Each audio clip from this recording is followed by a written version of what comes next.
Hello and welcome to TNT Sports, your home for NBA coverage. The NBA is truly a global game, with most of its superstars actually residing from right here in Europe.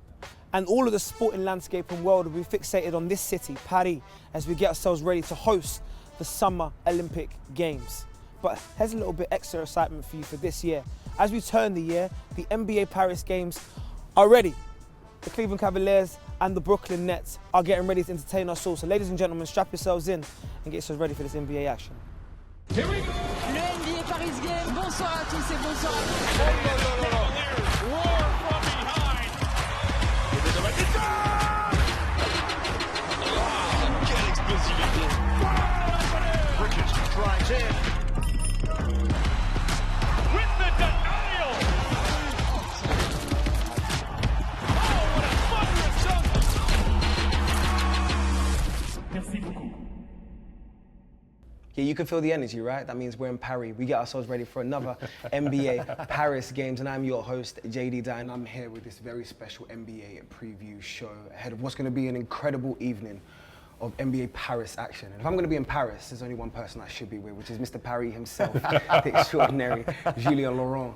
And of course, you know, if I'm going to bring a little bit of style, a little bit of pizzazz, and a little bit of size as well, I have to include the former rookie of the year, that is Mark Jackson. Look, more than anything else, gentlemen, I appreciate you both for being here. Thank you. I appreciate you both for blessing us and turning around and previewing what's going to be an incredible evening of NBA action. I just want to know from both of you, and probably more from yourself, how excited are you to be back in Paris? Oh, I'm extremely excited. This is Paris. Like, what can I say? And like, I'm in royalty here. You know, what else can I ask for? You know what I mean? I know, hey, listen, you guys are incredible. I'm looking forward to a good show. I love the dominance and I love the greatness that we've seen so far in terms of the NBA. We can talk about how much of it being a global spectacle right now, but let's dive into some of the important things that happen every year, right? Let's talk about the MVP race first of all. Now, I have a feeling when Mark's going to go with this. I think we both know the answer already. There's one guy. But Julian, I'd love to know in terms of who you see as some of the front runners and who's impressed you at probably the halfway stage of the season so far. I mean, for me, there's one really outstanding contender, and that's AGA. For me, Shai Gilgeous-Alexander and what he's doing with OKC this season in terms of leading that team, in a team that maybe doesn't have the support that an Embiid has, or Giannis has, or even Jokic has. SGA for me has been outstanding. His point tally to start with, the way he leads this team again, the way he carries this team. I was impressed with his defending, the steals that he has every game. I just think that he took his game to another level, and at that age, I've been really impressed. Absolutely. You know, that's a good one, but you know, we got to talk about the big fellas. You know, of course. You got Joel Hines indeed. I just bring it with a flair to start with. I like you bring the guard in there. But I mean, but I look at the MVP race as this. You look at Joel Embiid, Jokic, Giannis, you know, Luka. I mean, these guys are doing extreme. But for me, it's Joel Embiid, man. He's just like unstoppable. He's unguardable. He's just once again putting the team in his back, and most valuable player. When he's not in the lineup, they lose majority of the games. So, you know, I think with Shai, when he's missed the game, he still won. So I think Joel to me is still MVP. And you got to give respect to Jokic. Jokic, even when Murray was out, Jokic was still leading that team to victory. So, you know, I'm biased to my big fellas. Of course. But deservedly so. But is it a more open race for the MVP this season maybe than previously, where it felt like Joel was going to win last season and that Jokic would win the seasons before? You know what's interesting about that? I would say it's because Joel, once again, has missed some games, he kind of opens the door for others' names to be discussed. But that's unfortunate for him, and it's better for others. Shai, what he's doing in Oklahoma City is incredible. But I also think, you know, Jokic, Giannis, you know, I think you can't go wrong. It's like, I hate to say this, you put a name in the hat, you pick it out this week. Could be anybody. Next week is something different into what the teams are playing. You say the best quote to me all the time, and this is sometimes where we can give you a preview of some of the conversations we have behind the cameras, and you say the best ability is? Availability. There you very much go. Availability is the best ability you can have. I don't care what your skill level is, the best ability is availability all the time. Now, Julian, I don't want to upset Mark already, right? Because I want to get him onto the show. But let's talk about the wider basketball scale. We saw the FIBA tournament obviously last summer. We saw exactly the shortcomings, we'll say, of the USA. And Canada. And Canada as well. So I just want to turn around and look at the wider perspective. When you think about all of the candidates that are in the MVP, how happy are you to see so many diverse candidates from around the world? As the non-American here with you, I mean, you'll be half and half. But you know, like, there's two things. One, I think is great that the European influx to the league, and Canadians are slightly different, but still, because they're North Americans, but still, that European influence, I think, is very beneficial for the NBA and very good. I think there's a wider debate on the NCAA and the way you form players, basketball players. Absolutely. In very much 1v1 situation a lot. And if there's a bit more kind of ball playing skills to learn as a younger age in the US, certainly, similar to what we do here in France or we do in Europe. So I think this is a good conversation to have. Could we have another MVP that is not American? I think this would be huge. Let's say if Joel now is going to play for Team USA, but it's slightly different, but still he's not American per se. Of course, yeah. And I think if for another season after Giannis, after Jokic, after Joel again, even if Shea wins it, I think it shows that maybe the American are slowly falling a little bit behind maybe what the rest of the world is doing. Like I said, No offense. This could be an open You're conversation. entitled to your opinion. You're entitled to your opinion. Just saying. But listen, but you're not wrong necessarily. I think the world is catching up. I think the summer games, the Olympic games, they've shown that the world is not too far behind. I don't know if the Americans are falling behind. Nah, I was catching up. talking cheek of it. So, The well, headline. that means, Joel he's going to play for Team USA, which has to break a lot of French people's heart. That came out of nowhere. But you look at like you said, the diverse crowd, like the MVPs, Giannis, Jokic, Joel. What can you say? And if you look at the race now, Jokic, Joel, in no particular order, Giannis, Shea, Luka. Had to give a boy Luka in. Anthony Edwards is high on there because of the next level he's took.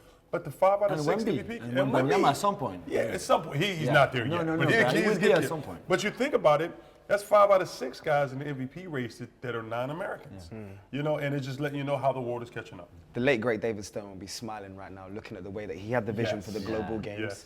And now, obviously, we're now pretty much living his fruition at this moment in time. But since you just brought it up, it feels only right to move into Victor Wembanyama.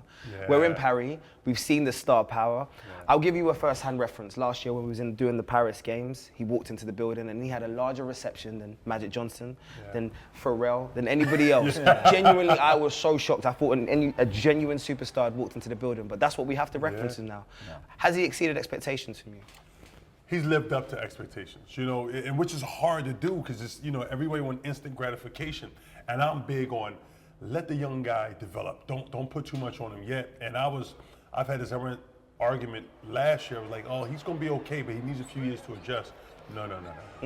I think what was telling for me is in his draft speech, in press conference when he interviewed him, she said, you're a little slight of frame. Do you think you need to get bigger and strong? He said, no, everybody else needs to get thinner. And I was like, ooh, that caught me. I was like, I like what he thinks. And he's proven, like, the biggest thing that's then he has incredible skill to be so tall, but his motor, his heart is what has me fascinated. His ability to play hard every single night is the most important thing for me. We know number 1 overall picks don't always live up to the expectations. That's just a part of the game. But from you, what you've seen skill set wise, ability wise, and what Mark just referenced to, the heart, has he exceeded expectations for you? Yeah, I think he's been amazing, really. And I'm a bit frustrated, and I think he's a little bit with the time that he spends on the court because there's clearly restricted minutes from Popovich, which you can understand. But to be fair, Chet Holmgren also plays 29, 30 minutes per game. Vasquez the same. So rookies, certainly this season, tend to be in the same bracket as Victor. So I think he would like to play more. And sometimes I watch him after 7 minutes in the first quarter, he's back on the bench, and I'm like, well, come on. Yeah. So I find that a little bit frustrating. He said the same reaction. And I find that a bit frustrating. However, he's just below 20 points mark. He's 3.3 blocks per game. He's defending. He's getting better and better. And the skill set is just something we've never seen before. Absolutely. I mean, against the Bucks and Giannis was so impressive. And I think this is also how you can judge a young player, is what the opposition players say about him. Yes. And to hear Giannis being so full of praises for Wemby, which was great. And, that it's just like... The best part about this is we get to hold the analysts to their words. So I'm going to ask for a prediction, even at this stage. Rookie of the year. Are we turning around and saying that Wemby is going to be is he the front runner at this moment in time, and will he win the award? I mean, shout out to Chet Holmgren, who's also very much in that. Jaime's doing great things down in Miami. When you talk about rookie of the year, I think Chet is slightly leading because his team is winning. his team is and they better. do take that in fact that if your team is playing better and you get major contributor to that, they're going to kind of give you that edge. So as of now, I think it's a 1A and a 1B, with Wemby maybe 1B right now. Although I think the hype is so high, so big around him. Agreed. Which it should be. That might play a bit of a part of where people vote and that kind of stuff. Two teams that have had an indifferent start to their campaigns in the Eastern Conference so far. When you talk about indifferent campaigns, though, look no further than the Detroit Pistons. To say they're struggling is an understatement. You've seen the historical references that they're being associated with, and could end up with the worst record in league history. I know. Take a deep breath. Bad teams. That's it. That is bad. That is bad. I kind of take a deep breath and I look at that Detroit roster, and I think to myself, the first question I'd ask is, looking at that talent, looking at the coaching staff that they have, why do Detroit find themselves in this position right now? You know, they have some very good, talented young players, but I always say young plus young equals losing. And when you don't have some veterans, they have their power forward there, who's the European. Bogdanovic, yeah. But he's doing well. He's a guy, but they need more of him. You can't just have one, unfortunately, with that. And, Monty's a great coach. Monty's a good friend of mine, so I wouldn't bash the program too much. But the NBA is on the verge of, you have to be able to shoot the ball. They have a lot of one-on-one talent, a lot of defense. They don't have enough shooters. And as you can tell with their record, with 3 wins as currently, that's a recipe for disaster. I think what's so interesting about this more than anything else, when I think about the 3-1-3, it's heart, determination, grit. That's everything that's been associated with Detroit throughout their whole history. Yes. The Detroit fans right now will be screaming, what about our bad boy Pistons? We've been NBA champions. Yeah, for sure. So how does a franchise like that with so much history find themselves in this position? It's a really good question. I agree with Mark on the youth. Maybe it's too much. When you look at Cunningham and Ivy and Hayes, Stewart, they're all 20, 21, 22. Even Bogdanovic is 34 and a few others. Maybe it's not enough. And I think once you start having that negative mindset of losing, because they started 2-1. That's what's crazy about it. 2 wins, albeit against the Bulls and the Hornets, I think it was. Still a win. You got to win. But still wins. Still win. 2-1, and then you lose 28 in a row. 28. So I think when that kind of negative spiral starts, then I think, especially with a young team like that, and as good as Monty is as a coach, I think it's difficult to get out. I agree. I think it's important that you give us the reference, because you know Monty well, as you say. Yes. Your peers, your basketball lifers, both of you. Yes. How would he be adjusting right now into what he's seeing with It's the got to be Detroit team? difficult. It's a difficult, and then as him as a coach, basketball is life. So for him to put into, I'm supposed to help this team win. We know we have a past because we're rebuilding, but still it aches him here because he's a winner. He's a winner in life and in basketball. So for him, it's like, what can I do to help these young guys? Because a lot of times how a young person start, it depends on it also trajectory of their career. So he's like, I can't let these kids have this losing mindset. What can I do? So he's reaching all different angles. But I really believe it's going to be hard for them to find a ways to win without some older guys on their team, without some shooting. So they got to take their lumps. Were you surprised that he took the job? Because last season they were not very good either. Yes, so he turned it down a couple of times first, and then they came with this lucrative contract. He said, okay. But still he's sitting like this, darn, maybe I should have rethought that. But he's in the mind of molding minds and molding players. So he'll be like, you know what, okay, I got to turn it around. And it's never too late, though. It's never too late. It is never too late. Someone else that's turning their season around, probably in a negative way though, is the LA Lakers. Now, I smile because obviously the Lakers are always going to be a headline regardless every single NBA season. And congratulations to LeBron James, 39 years old, making it look incredible as he does. But we need to look at what the Lakers are doing on the floor right now. Since the in-season tournament and they're lifting that banner into the rafters in the Crypto.com arena. Yeah, I got it right. I got it right. It just doesn't seem to be working. It doesn't seem to be gelling as we go towards the trade deadline. Yeah, I think they've struggled since that in-season tournament to regain their form, and maybe they are that kind of team where on a regular season they have highs and downs, maybe more downs than highs. But then when, as we saw last season in the playoffs, when they went to the conference finals, when that kicks on, then that's where the A game comes out, maybe, because they've had injuries, they're not shooting well, especially at 3 points, but they are super competitive. And I would not put it past them that once the playoffs start, they're going to be there and we're going to see a completely different Lakers team. I think that's very possible. I see, this is for me where you can turn around and give me the insight, Okay. because every NBA player that I've spoken to, every single vet that I've spoken to says you can't just turn this on and off when you feel like. So we saw the intensity that they gave in the in-season tournament. We saw them obviously win the in-season tournament, go undefeated in the in-season tournament. How does that now translate to the form that we're seeing right now with the Lakers? So I agree with you. The Lakers are not built for the regular season because they have LeBron James, who's arguably the GOAT when you think of NBA legends. But if you put LeBron and AD in any 7-game series, you'll see a whole different player. Like you've seen that in the tournament where they played incredibly, and then their role players played their roles. Yeah, I know Taurean Prince, Cam Reddish, these guys are getting negative feedback now, but these guys are really good ballers when surrounded with greatness. And LeBron and AD is that. So they just have to maintain 10th or above. And then when the playoff come, you'll see them create a lot of havoc. Are they still going to be a threat when it comes to the playoffs? I mean, it's a completely different roster to what it was in terms of that went to the Western Conference Finals last year. But you still have the main components, which is, of course, LeBron James and Anthony Davis. So are they still going to be a threat? I think so, man. Especially if AD stays fit. And LeBron to some extent, but LeBron is a freak of nature physically. This is just, we've never seen anything like that before. I think when we get to the end of this regular season, nobody would want to face them. Wherever they finish, 10th, 9th, 8th, whatever, I don't think anybody would want to face them. Exactly. In true Paris styling, we've turned around and left the main event for, of course, this moment right here, which is the preview of the game. Cavs versus the Nets. We're excited to just be in Paris to turn around and do what we do every single year, bringing the NBA to a global arena. I think the fans at home will be so excited to turn around and see a tip that's going to be in their regulation, their time zone. They can turn around and go to sleep when it feels good for you, right? So let's dive into this game, because I built it already and I said to you, it's two teams that's had an indifferent start to their sort of campaigns. Let's talk about maybe the Cavs first, who are finding a little bit of form, maybe at this stage of the season. What has impressed you about the Cleveland so far? Impressed me about Cleveland is they have not been healthy. You know, Garland, Mitchell cannot stay healthy together. They have only played about 15 to games together. If they can play together, they'll win more. And then you got the front court. You know, they got the tallest front court in the league. They're young, and they're doing good things, but they got to stay healthy. The best ability is availability. Yeah, again. And you know, because Donovan Mitchell is such a dynamic playmaker and scorer, and then you got that front court, who's arguably the two best defensive guys in the league. They're able to steal some wins until they can get healthy. Me and Mark had a great conversation yesterday. I'd love to get your insight into, and this was again a preview of the things that we turn around and speak about off camera that we're now bringing to on set.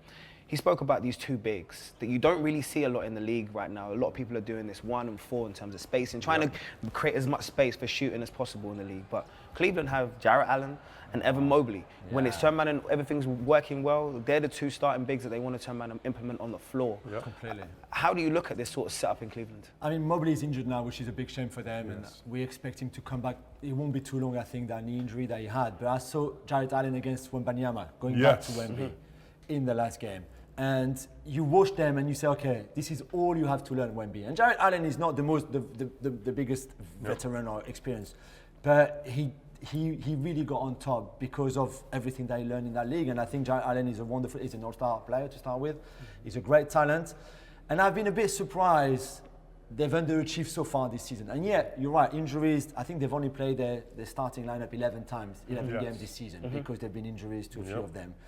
But I still thought in that roster there's so much talent that they should be better than where they are right now. Well, we switch now to the Brooklyn Nets, and when you turn around and talk about people that are basketball lifers, people that are great personalities in the league, look no further than Jacques Vaughn. I genuinely smile every time, because if you have an opportunity to meet Jacques Vaughn at any point and you see the smile on your face already, you already know he leaves an impression on you straight away. So what impression has he given you so far as he's taken this head coaching role and now making the Brooklyn Nets his own? So the thing about Jacques Vaughn, I've been playing with Jacques Vaughn since high school and college, and we were teammates with the Nets, ironically.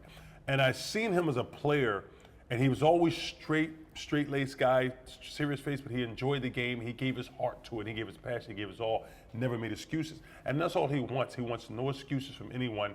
Let me give you a reasonable ask, and can you do it? And if you can, we flourish. And I really think those players will fight for him. Once again, if they can get healthy, they need one piece, and they need a point guard, or a true point guard, and then they will start excelling. What he just made reference to, a true point guard, is that the only piece that you think that Brooklyn Nets are missing at this moment in time? I just wonder if there's a bit more to be done. I mean, there's Ben Simmons to start with. I mean, That's what's what I'm going on? referring to. I mean, why is? I mean, we don't have the time anyway. It's not one for now. It makes perfect reference to the quote that we said at the top of the show. What's the best Exactly. ability? Again, we go back. And he's the point guard I was referring to. Exactly. He's what it's- Exactly. I mean, you can't rely on him anyway, just physically, Exactly. even mentally, Agreed. probably. Then you do wonder how this roster was built, because if you look at Johnson, Thomas, Dinwiddie, and Bridges, they're all similar. I know they can play in They're different all positions. wings. Yep. Exactly. All And they're all wings. the same height, and they have similar skill sets still. So I'm looking at it and I think, like, even with all the goodwill, great coaching staff, everything, I'm just not sure how far they can go. But you know, me and Rector on that, the key is a lot of teams are moving that way. They want long perimeter defenders, and they have that. Do they have enough legitimate shooting? That's a question, but I think Bridges and other guys are finding a way. Are you enjoying watching the accelerated rolls, the more touches that your Cam Johnson's getting, your Mikal Bridges are getting now? We say it all the time. Whether or not you want to turn around and be a troll in the timeline and say, oh, this person's a scrub, everybody in the NBA can ball. So now you're turning around and seeing it, and they're getting those extra touches. Are you seeing the growth in their game?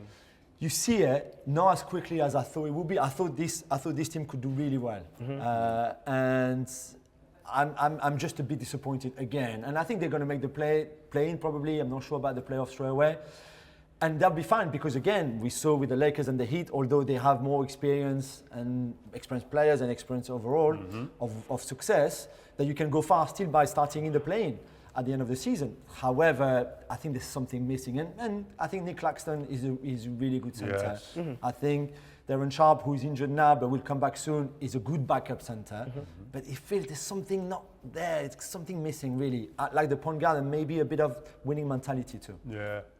When you think about how closely contested it was, I think back to their regular season game, I think it was in October. It was only a single point, single possession. It came right down to the wire. It probably shows how closely contested this game will be, hopefully, when it comes out on Thursday. So what are you expecting when you look at how this is going to shape up? Listen, I look at, you talk about the opportunities. I look at Mikal Bridges coming from Phoenix. Phoenix, he was kind of like the second, third option. He was kind of more of a defensive guy. But when he got to the Nets, he said, no, I'm a scorer as well. And he takes it personally to guard the other team's best scorer. Then I look at Donovan Mitchell, who's a dynamic playmaker and scorer. I'm looking for, he said, oh, we in Paris? Oh, I need to show out. So he's like, we need to show out. And now Mikal Bridges, who's coming off a 42-point game last game, he's like this, I know Donovan Mitchell is going to try to go off. I'm on a big stage. I need to show that I'm a star. And this where games like this where stars come out to play. I look for Donovan Mitchell and Bridges to really go at it. When you think about what he's just saying there, the game within the game, right? Yes. The battles that's happening on the floor that sometimes you don't even get privy to unless you're sitting there and you can hear what they're saying. What's the one-on-one battle that you're looking forward to the most? I mean, it's hard to look outside of that one because I think a two-way player like Mikal Bridges is going to really release the opportunity to go at Donovan Mitchell. And I think the Nets need to they've lost 11 in 14 now, so they need to start a good winning run. And I think Paris, the best city in the world. This is the perfect place, I had to say it before we finished. Best city in the world, that's where your winning streak starts if you're the Nets. Well, we're going to end it right there. Paris, the best city in the world. And this has been your NBA preview wrap-up. Thank you so much, Mark. I appreciate guy, you. thank you so you. much, Julian. I appreciate you. And make sure you stay with us because 6:30 Thursday, it is your time, right? The NBA tip that you've been waiting for, the NBA Paris game on TNT Sports 1 and Discovery Plus. We'll see you there. Yeah, How about coming that? in, flex. I just wanna win. The Cavaliers are starting to find their rhythm, find their stride. My goodness, that young man climbed the ladder on that one. I just switched the lanes. Damn, he did it again. Take a lesson